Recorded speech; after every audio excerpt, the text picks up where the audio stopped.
नमस्कार, आप देख रहे हैं हर खबर। मैं हूं आपके साथ जागृति। बुलेटिन की शुरुआत करते हैं इस वक्त की बड़ी खबर से। बड़ी और अहम जानकारी जींद से, जहां मंडियों में गेहूं रखने की नहीं मिल पा रही है जगह। मंडियों में पहुंचा करीब 31,88,000 क्विंटल गेहूं। खेतों और कच्ची जमीन पर गेहूं डालने को मजबूर किसान। एजेंसियों को खरीद और उठान के दिए गए निर्देश। गड़बड़ी की शिकायत आने पर होगी कार्रवाई। बड़ी और अहम जानकारी जींद से, जहां मंडियों में किसानों को गेहूं रखने के लिए जगह नहीं मिल रही है। मंडियों में करीब 31,88,000 क्विंटल गेहूं पहुंच चुका है, लेकिन खेतों और कच्ची जमीनों पर किसान गेहूं को रखने के लिए मजबूर है और ऐसे में एजेंसियों को खरीद और उठान के भी निर्देश दिए गए हैं। तो वही गड़बड़ी की शिकायत आने पर की जाएगी कार्रवाई। देश में कोरोना फिर से सक्रिय होता नजर आ रहा है, जिसके चलते एक दिन में 1975 कोरोना के नए केस सामने आए हैं और कोरोना के चलते 4 मरीजों की मौत हो गई, जबकि 796 लोग कोरोना से ठीक हुए, जिसके बाद देश में कोरोना का रिकवरी रेट 98.76% हो गया है। बात करें अगर कोरोना के एक्टिव केसों की, तो देश में फिलहाल कोरोना के 11,366 केस एक्टिव हैं। तो एक बार दोबारा देश में कोरोना सक्रिय होता नजर आ रहा है। देश में दोबारा कोरोना के मरीज बढ़ते जा रहे हैं। बीते 24 घंटे में 975 कोरोना के नए संक्रमितों की पुष्टि हुई है, जबकि 4 मरीजों की कोरोना के चलते मौत हो गई। वही अगर बात करें देश में कोरोना के एक्टिव मरीजों की, तो देश में फिलहाल 11,366 कोरोना के मरीज एक्टिव हैं। तो बीते 24 घंटे में 4 कोरोना मरीजों की मौत हो गई है। वही 796 लोगों ने कोरोना को मात दी है और देश में कोरोना के 11,366 केस इस वक्त एक्टिव है। तो देश में दोबारा कोरोना के मामलों में बढ़ोतरी देखी जा रही है। बीते 24 घंटे में 975 नए कोरोना संक्रमितों की पुष्टि हुई है, जबकि 4 कोरोना मरीजों की मौत हो गई है। वही अगर बात करें कोरोना के ठीक हुए मामलों की, तो बीते 24 घंटे में कोरोना के 796 मरीज ठीक हुए हैं और फिलहाल देश में कोरोना का रिकवरी रेट 98.76% के पार पहुंच गया है। वही हरियाणा में कोरोना के मामलों में अब तेजी देखने को मिल रही है, जिसके चलते प्रदेश में एक दिन में कोरोना के 174 नए संक्रमित पाए गए हैं, जबकि एक दिन में प्रदेश में कोरोना के चलते एक शख्स की मौत हो गई और 72 लोगों ने कोरोना को मात दी है, जिसके चलते कोरोना का रिकवरी रेट 98.85% के पार पहुंच गया है। वही अगर बात करें जिलों की, तो गुरुग्राम में एक बार फिर से कोरोना विस्फोट हुआ है। पिछले 24 घंटे में अकेले गुरुग्राम में 150 नए संक्रमित पाए गए हैं, जबकि फरीदाबाद में 21 नए संक्रमित मिले हैं। इसके अलावा रेवाड़ी और जींद में और कुरुक्षेत्र में एक कोरोना संक्रमित की पुष्टि हुई है। तो हरियाणा में फिर से कोरोना के मामले बढ़ते नजर आ रहे हैं। तो एक गुरुग्राम कोरोना का दोबारा एक बार विस्फोट बनता नजर आ रहा है। बीते 24 घंटे में गुरुग्राम में 150 नए संक्रमित पाए गए हैं। वही फरीदाबाद में 21 कोरोना संक्रमितों की पुष्टि हुई है, जबकि रेवाड़ी, जींद और कुरुक्षेत्र में एक कोरोना के संक्रमितों की पुष्टि की गई है।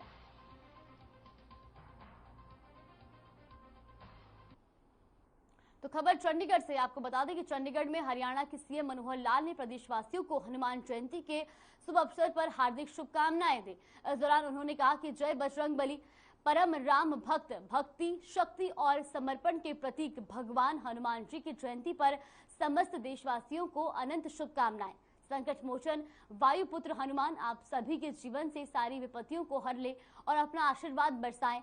मैं मारुति नंदन से ऐसी प्रार्थना करता हूं। तो हनुमान जयंती के मौके पर सीएम मनोहर लाल ने भी ट्वीट कर देशवासियों को इस अवसर की हार्दिक शुभकामनाएं दी हैं। साथ ही सीएम मनोहर लाल ने अपने ट्वीट में देशवासियों को शुभकामनाएं देते हुए कहा कि जय बजरंग बली और परम राम भक्त, भक्ति, शक्ति और समर्पण के प्रतीक भगवान हनुमान जी की जयंती पर समस्त देशवासियों को अनंत शुभकामनाएं। संकट मोचन वायुपुत्र हनुमान आप सभी के जीवन की सारी विपत्तियों को हर ले और अपना आशीर्वाद बरसाएं। मैं मारुति नंदन से ऐसी प्रार्थना करता हूं।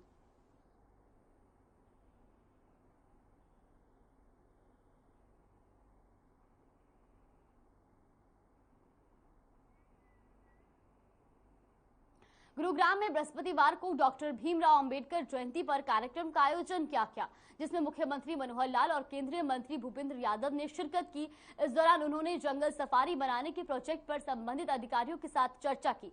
बैठक की अध्यक्षता मुख्यमंत्री ने की और इस दौरान उन्होंने प्रदेश के पर्यटन और वन विभाग के अधिकारियों को उन्होंने निर्देश दिए कि वो योजनाबद्ध तरीके से इस प्रोजेक्ट पर काम करें। अभी ये प्रोजेक्ट अपने शुरुआती दौर में ही है। प्रोजेक्ट का पूरा खाका तैयार कर उसे चरणबद्ध तरीके से लागू किया जाए। हर चरण के लिए टाइमलाइन तय हो। तो डॉक्टर भीमराव अंबेडकर जयंती पर कार्यक्रम का आयोजन किया गया, जिसमें मुख्यमंत्री मनोहर लाल और केंद्रीय मंत्री भूपेंद्र यादव ने शिरकत की और इस दौरान उन्होंने जंगल सफारी बनाने के प्रोजेक्ट पर संबंधित अधिकारियों के साथ चर्चा की। आपको बता दें कि इस बैठक की अध्यक्षता मुख्यमंत्री मनोहर लाल ने की और इस दौरान उन्होंने प्रदेश के पर्यटन और वन विभाग के अधिकारियों को निर्देश दिए कि वो योजनाबद्ध तरीके से इस प्रोजेक्ट पर काम करें और अभी ये प्रोजेक्ट अपने शुरुआती दौर में ही है। प्रोजेक्ट का पूरा खाका तैयार करके उसे चरणबद्ध तरीके से लागू किया जाए। हर चरण के लिए टाइमलाइन तय हो।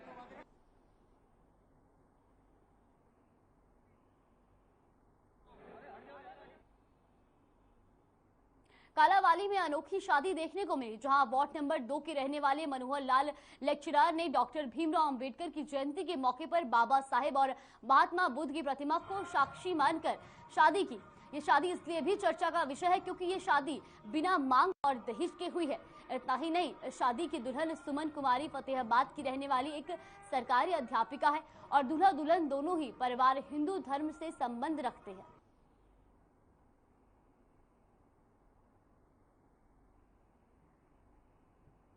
तो आपको बता दें कि ये पूरा मामला कालावाली का है, जहां कालावाली में अनोखी शादी देखने को मिली है और वार्ड नंबर 2 के रहने वाले मनोहर लाल लेक्चरार ने ये शादी इसलिए भी चर्चा में है क्योंकि डॉक्टर भीमराव अंबेडकर की जयंती के मौके पर बाबा साहेब और महात्मा बुद्ध की प्रतिमा को साक्षी मानकर शादी की गई और ये शादी इसलिए भी चर्चा का विषय है क्योंकि ये शादी बिना मांग और दहेज के हुई है। आपको बता दें कि इस शादी की दुल्हन सुमन कुमारी फतेहाबाद की रहने वाली एक सरकारी अध्यापिका है और दूल्हा दुल्हन दोनों ही परिवार हिंदू धर्म से संबंध रखते हैं। तो बाबा साहेब और गौतम बुद्ध को साक्षी मानकर ये शादी की गई।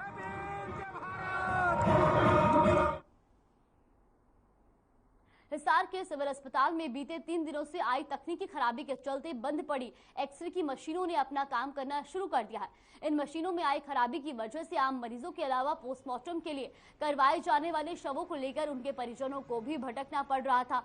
इस मामले में सीएमओ डॉक्टर रत्ना भारती की मानित व एक्सरे की मशीन में आई तकनीकी खराबी की वजह से अस्पताल की सभी एक्सरे मशीनों ने काम करना बंद कर दिया था। लोगों की परेशानी को महसूस करते हुए बिना वक्त गवाए उसी समय महाराष्ट्र से कोरियर के जरिए पुर्जे मंगवाकर मशीन को चालू कर दिया गया है।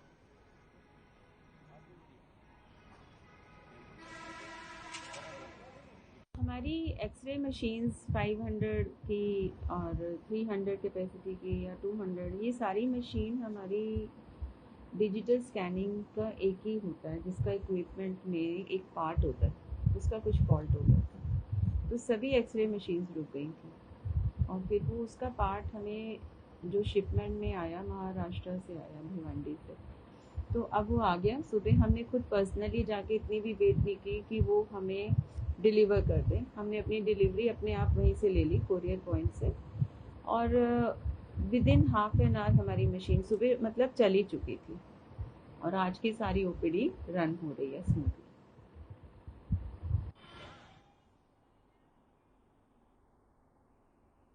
यमुनानगर में बदमाशों के हौसले बुलंद है। मामला शहर थाना क्षेत्र के दमेश कॉलोनी का है, जहां एक निजी पैलेस के बाहर दलित नेता राजेंद्र वाल्मीकि के बेटे जानू की 1 दर्जन हमलावरों ने गोली मारकर हत्या कर दी, जबकि उनके 3 अन्य साथियों को भी गोलियां लगी। घटना को अंजाम देकर आरोपी मौके से फरार हो गए।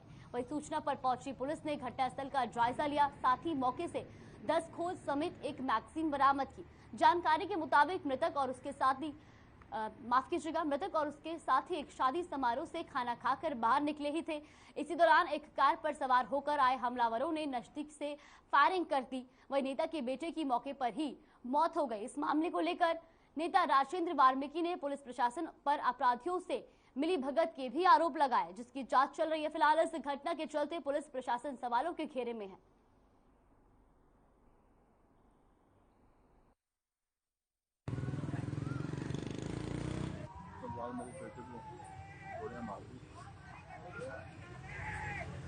जिसकी मौके में मौत होगी, जो 5-6 लोग और साथ में उनको भी गोलियां लगी।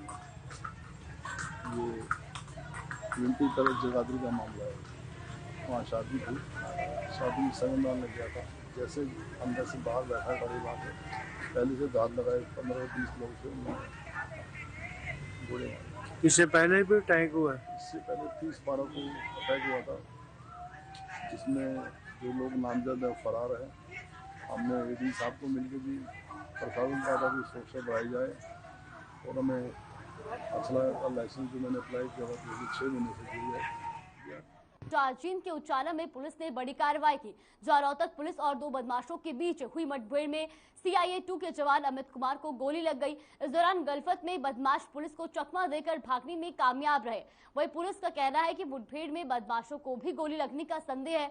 इस बीच रोहतक रेंज IG ममता यादव ने बताया कि रोहतक में हुई 2 crore 62 lakh ATM cash van डकैती मामले के संदेह में CIA 2 की टीम बदमाशों को पकड़ने उचाना गई थी। फिलहाल घायल जवान को रोहतक के निजी अस्पताल में भर्ती कराया। वहीं AGDP CID आलोक मित्तल ने भी घायल पुलिस जवान से मिलने अस्पताल पहुंचे।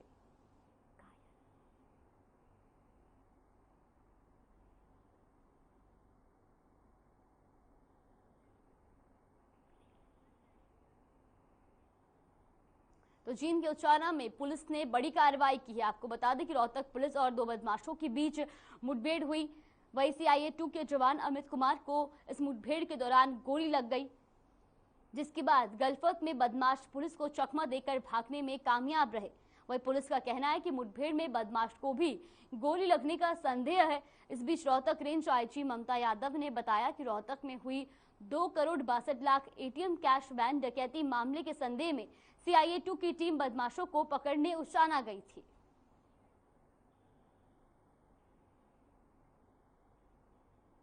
उप मुख्यमंत्री दुष्यंत चौटाला ने कहा कि हरियाणा प्रदेश में 1 अप्रैल से गेहूं की खरीद शुरू हो गई है और किसानों के गेहूं के एक-एक दाने की खरीद की जाएगी। वही दुष्यंत चौटाला ने आम आदमी पार्टी के एक विधायक एक पेंशन के सवाल पर कहा कि पहले आम आदमी पार्टी इस पर अपना स्टैंड क्लियर करे। दुष्यंत चौटाला ने आम आदमी पार्टी ज्वाइन करने पर पूर्व सांसद अशोक तंवर पर तंज कसा और कहा कि कांग्रेस खात्मे की ओर है।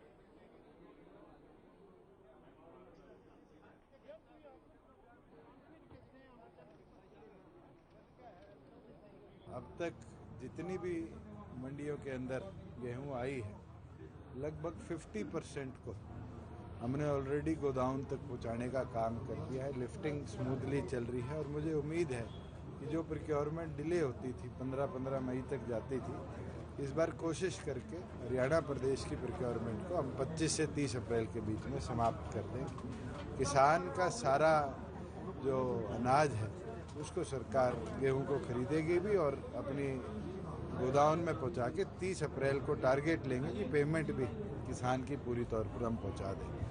यहाँ फसल के आग लगने से नुकसान है तो उसको भी जो स्पेशल गिरदावरी के बाद रिपोर्ट एक एडिशनल बना के वो भेज दे कि उनको भी तुरंत मुआवजा रिलीज कर दिया जाए। चंडीगढ़ में कम्युनिटी किचन के संबंध में बैठक हुई, जिसकी अध्यक्षता मुख्य सचिव संजीव कौशल ने की। उन्होंने बताया कि श्रम विभाग की तरफ से वर्तमान में 9 स्थानों पर इस तरह की कैंटीन चलाई जा रही है, जहां श्रमिकों को सिर्फ 10 रुपए में पौष्टिक भोजन मिल रहा है। अब विभाग की तरफ से और 100 स्थानों पर इन कैंटीन को खोलने का निर्णय लिया गया है। आने वाले 3 महीनों में करीब 50 ऐसी कैंटीन की शुरुआत होने का अनुमान है। इसी तरह हरियाणा कृषि विपणन बोर्ड की तरफ से किसानों और मजदूरों को किफायती भोजन उपलब्ध करवाने के लिए लगभग 23 स्थानों पर अटल किसान मजदूर कैंटीन चलाई जा रही है, जहां किसानों और मजदूरों को सिर्फ 10 रुपए में भरपेट भोजन मिल रहा है। चंडीगढ़ में कम्युनिटी किचन के संबंध में बैठक हुई और जिसकी अध्यक्षता मुख्य सचिव संजीव कौशल ने की। साथ ही उन्होंने बताया कि श्रम विभाग की तरफ से वर्तमान में 9 स्थानों पर इस तरह की कैंटीन चलाई जा रही है। हरियाणा के मुख्य सचिव संजीव कौशल ने सभी अधिकारियों और कर्मचारियों को निर्देश दिए कि कोविड-19 महामारी के बाद आधार लिंक आधारित बायोमेट्रिक हाजिरी अवश्य दर्ज करें। उन्होंने बायोमेट्रिक हाजिरी की समीक्षा के संबंध में विभाग अध्यक्षों की बैठक की अध्यक्षता की और कहा कि बायोमेट्रिक हाजिरी से अधिकारियों और कर्मचारियों के कार्यविधि का नियमित रिकॉर्ड एवं निगरानी संभव हो सकेगी, जिससे अधिकतम हाजिरी दर्ज करने वाले कर्मचारियों को विशेष रूप से सम्मानित भी किया जाएगा। तो हरियाणा के मुख्य संजीव कौशल ने सभी अधिकारियों और कर्मचारियों को निर्देश दिए कि कोविड-19 महामारी के बाद आधार लिंक आधारित बायोमेट्रिक हाजिरी अवश्य दर्ज करें। उन्होंने कहा कि बायोमेट्रिक हाजिरी की समीक्षा के संबंध में विभाग अध्यक्षों की बैठक की अध्यक्षता की और कहा कि बायोमेट्रिक हाजिरी से अधिकारियों और कर्मचारियों के कार्यविधि का नियमित रिकॉर्ड एवं निगरानी संभव हो सकेगा, जिससे अधिकतम हाजिरी दर्ज करने वाले कर्मचारी को विशेष रूप से सम्मानित भी किया जाएगा। तो बीजेपी से राज्यसभा सांसद रामचंद्र जांगड़ा ने लड़कियों के जींस पहनने वाले विवादित बयान पर सियासत गरमाती जा रही है। वहीं उनके इस विवादित बयान पर झज्जर से विधायक गीता भुक्कल ने पलटवार किया। देखिए रिपोर्ट।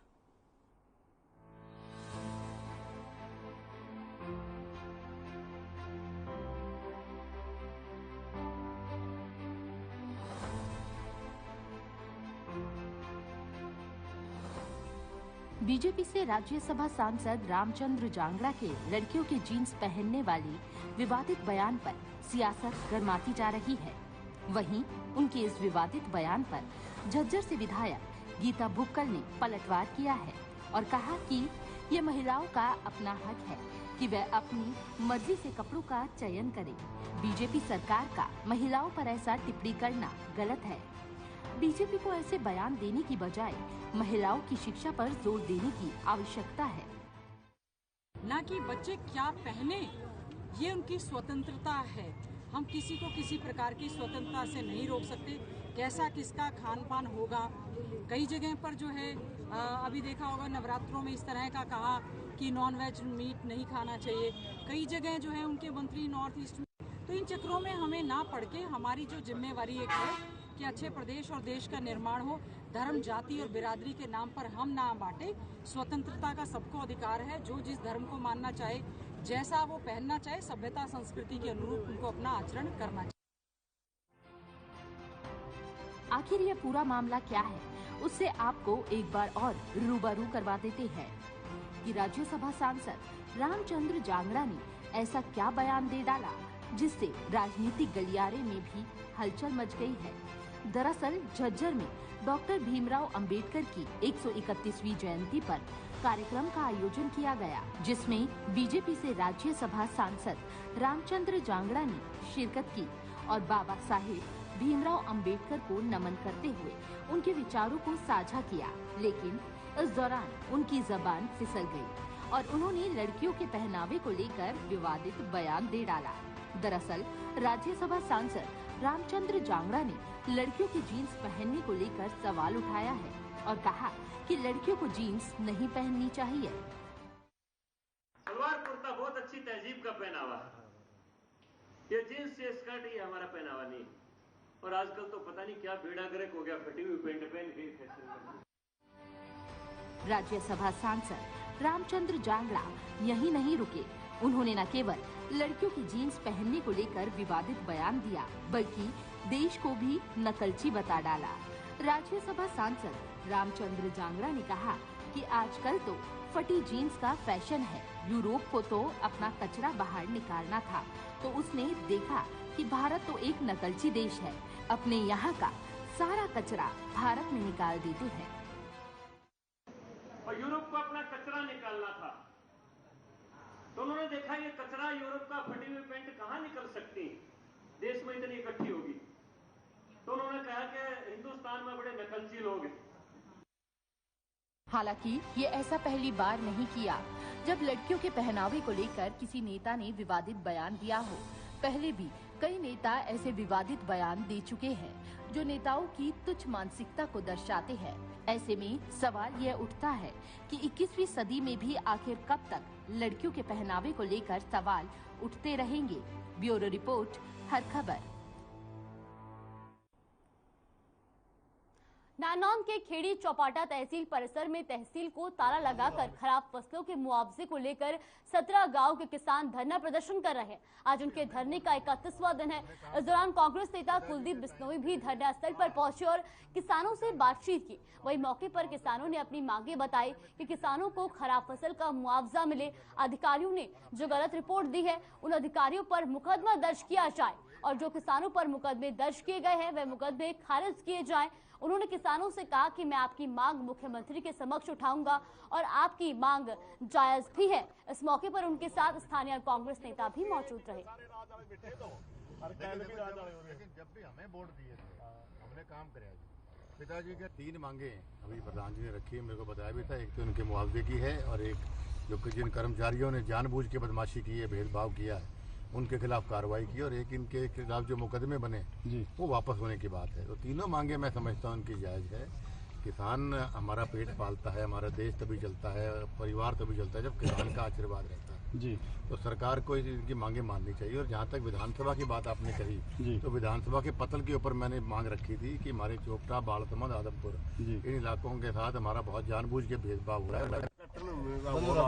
और तो किसी ने वोट दिया है इनने सारे राज वाले बैठे तो लेकिन जब भी हमें वोट दिए थे हमने काम कराया जी। पिताजी के टाइम पे बाढ़ आ गई 95 में, तो हमने मुआवजा दिया पूरा। उस जमाने में 3000 से लेके 25,000 रुपए तक ट्यूबवेलों का, और हमने फसलें बर्बादी हमेशा मुआवजा दिया। तो जब हम मजबूत हुए, हार मजबूत हुआ, जब 2 बार लगा।